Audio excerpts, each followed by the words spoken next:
Hey, I found this old video where I was demonstrating how to play my song Urbex-Girlfriend to someone.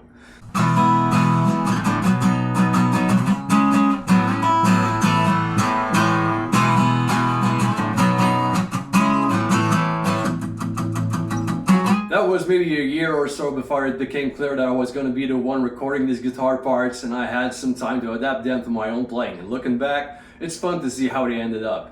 As time went on, I took note of the things that I kept messing up and tried to work them in a way that amplified the intention rather than negating it. Today I wanted to go over the sections of the song, explain what I'm doing different as of now compared to the older footage, and have a closer look at some of the details that make my playing sound the way it does.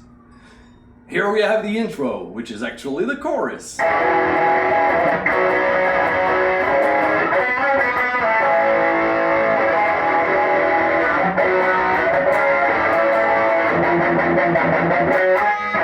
There used to be a longer instrumental intro derived from the finale, but I like it better when songs get to the point as quickly as possible, so that got the boot.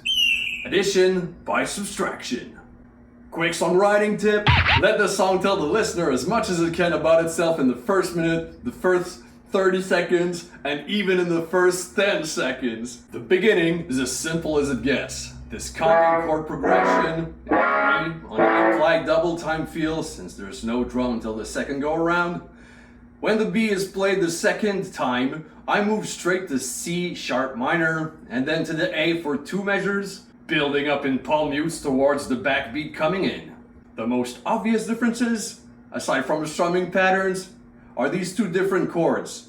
I play the opening E not as a perfect E major chord, but as an A with a suspended fourth played with just one finger. The second C sharp is also major, like so. And the reason I chose to play these like this is because laziness. No, I'm not even kidding.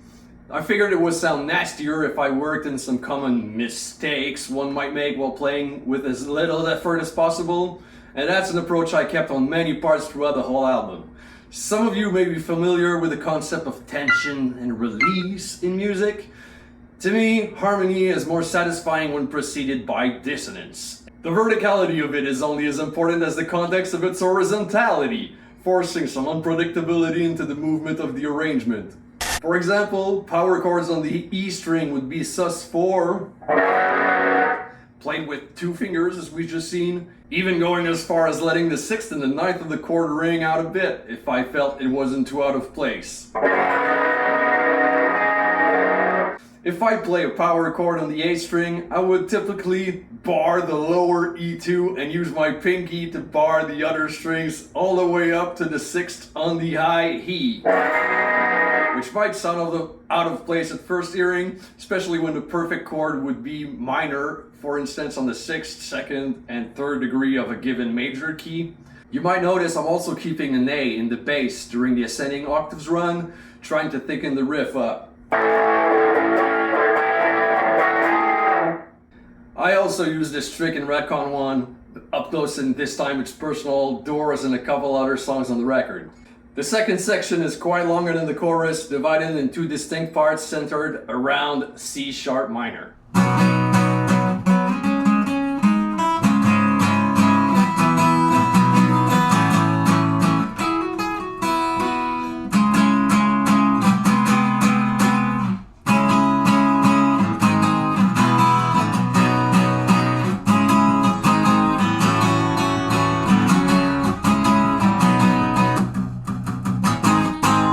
You can see I make heavy use of the open E as well as the open B in the first half.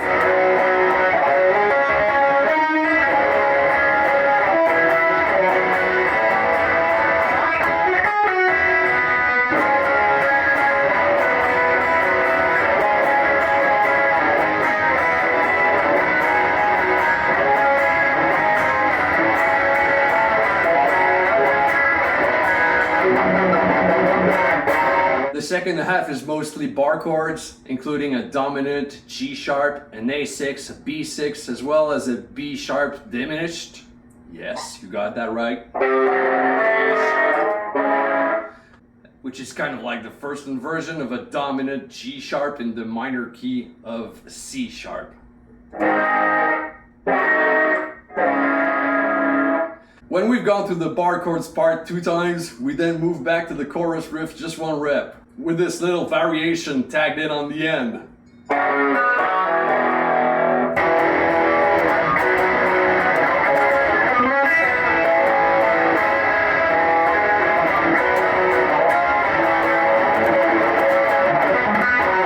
next section is an instrumental one based on the chorus riff, of which I've cut the last 2 measures on the second go around for brevity's sake. On the second repetition of the second chorus, I go up in diatonic 6 before the lick, then in seconds, using the open B and open E as pedal points until I get to F sharp and G sharp.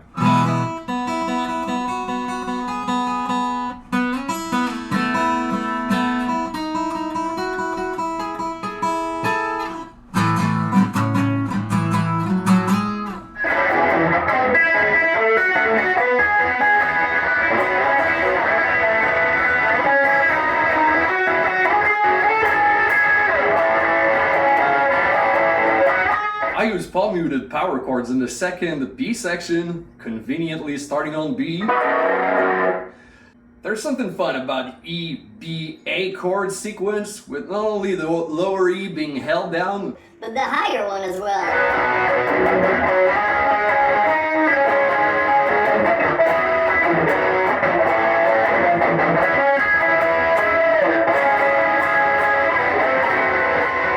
I wouldn't mind the B string ringing out so much, but I mute it with my index finger, using the meat in between knuckles, see, like this part, and fretting the high E string within the crease leading to my palm, like.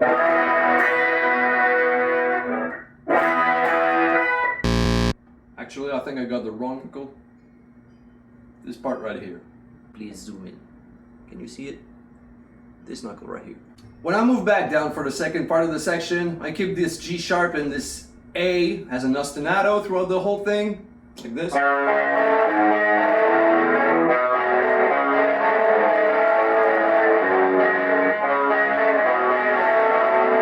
Ending on the natural F chord, which is a tritone substitution for a dominant V in the key of E. That's something you can try instead of any dominant chord if you're looking for some unexpected additional resolution. You might know these as a Neapolitan chord or also the lower thu chords.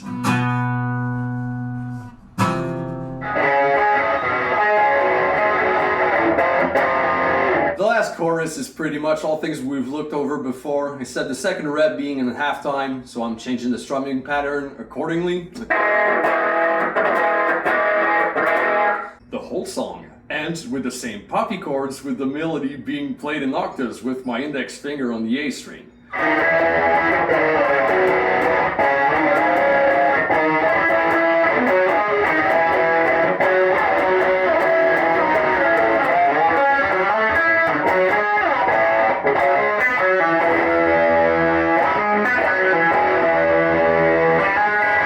Comes in the trick where a 3-finger plays an additional root or lower fifth to beef up the arrangement, and then we go up these intervals,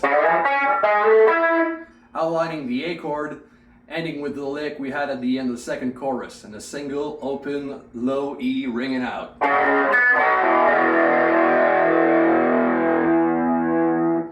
So there we have it. That was the first one I recorded for Feelers. And I believe that's the first song I ever recorded on guitar for an actual song I was gonna put out. Now, how do you deal with mistakes on your instrument? Whether it's during a live show, in practice, or during recording? Tell me your story in the comments, and tell me which song you would want me to go over with you guys next. Consider liking and sharing this video, as well as subscribing to the Alain Starr channel. Thank you so much for tuning in, and I hope you check back in for the coming videos. The first 30 seconds, and even in the with this tiny with this little variation.